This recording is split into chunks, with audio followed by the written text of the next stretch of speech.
dedicated to eastern and southern Kentucky. This is WYMT Mountain News This Morning.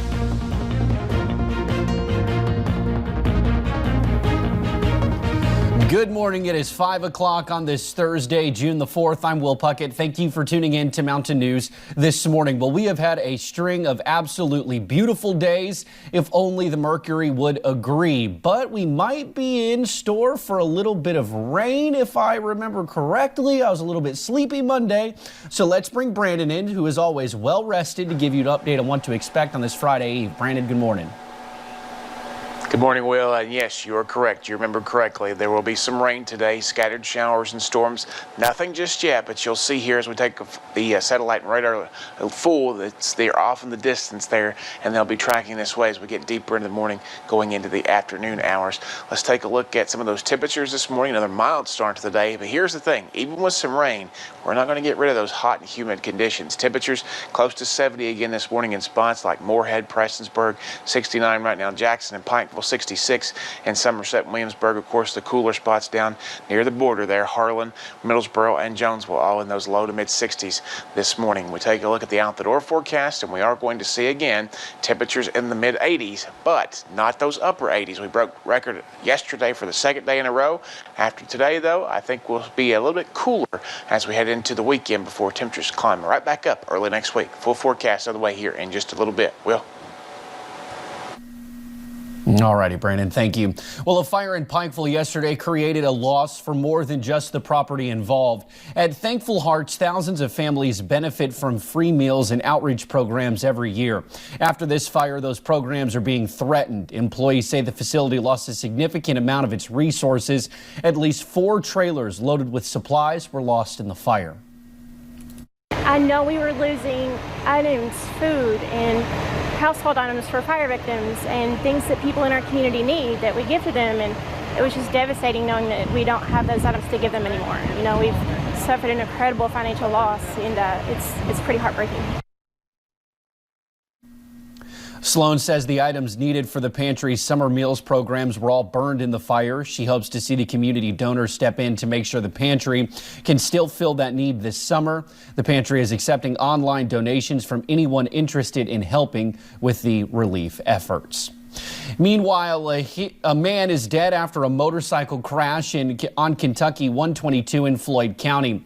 Kentucky State Police say just before 2 p.m. on Tuesday, 41-year-old Shane Hall lost control of his motorcycle, hit a guardrail and a utility pole. He was thrown from the motorcycle. Hall was pronounced dead at the scene. Drugs and alcohol are not suspected to be factors in the crash. Well, later today, Virginia Governor Ralph Northam is expected to announce plans to remove the statue of Confederate General Robert E. Lee. The governor is expected to order the statue be moved from its pedestal in Richmond and put into storage.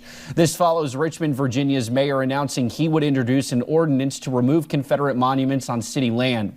The governor's administration says the Lee statue will stay in storage while they get input on a new location. Well, as protests continue in Louisville, police are saying they were shot at on Tuesday night. These pictures show numerous rounds shot at their SWAT truck. You can see bullet holes, this one in the mirror. There were officers inside. They were not hurt. Other parts of the armored truck were struck too. Police were trying to stop looters from breaking into an ATM when they said someone opened fire. This is one of at least 2 other times police have reported being shot at since the protests began. Well, in a news conference yesterday, Louisville Mayor Greg Fisher said that despite those incidents, those protests were mostly peaceful, and officers agreed. However, there were at least 20 arrests. Mayor Fisher also addressed the search for a new police chief. He fired the previous chief Monday after learning officers involved in a deadly shooting Sunday night did not have their body cameras active. Mayor Fisher says he has issued a request for proposals for a comprehensive review of the police department. So this review will focus on a number of areas, including training in the use of force and bias-free policing, as well as accountability, supervision, training, community engagement, and more. The review will also identify any obstacles in implementing changes to improve in those areas. There was an officer-involved shooting Tuesday night in Louisville. A 25-year-old white man shot at his home. It is the second shooting in the last 3 days. Well, 3 officers are getting some national love from the autism community for recovering a horse statue for autism awareness that was stolen by rioters in Louisville on Friday night. They found the statue Saturday in a dumpster behind River City Bank on Muhammad Ali Boulevard and 6th. The horse has a bit of damage like graffiti on it, but it will be repaired. Meanwhile, protests across the country have gripped the national conversation, but talking about it can be difficult for adults and especially for children. Dr. Catherine Stone says she's had parents tell her their kids came to them with questions about the protests and the police response. She says the best thing you can do is talk to them about it. If you have a preteen and above, they can handle this information, and really they need to learn this. It is okay for our kids to feel discomfort. It's okay for our kids to feel sad, and it's okay for our kids to feel scared. This is when the true learning occurs. Dr. Stone said this is also a chance for parents to recognize their own biases. She says she felt a little uncomfortable talking about this as a white person and coming from a place of privilege, but it was an important talk to have. Well, thank you for getting your day started with us right here on Mountain News this morning.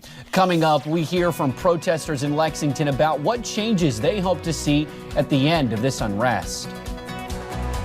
Dry for now, but chances for showers and storms pick up later, and some of those could be on the stronger side. I'll track them out for you in about 3 minutes.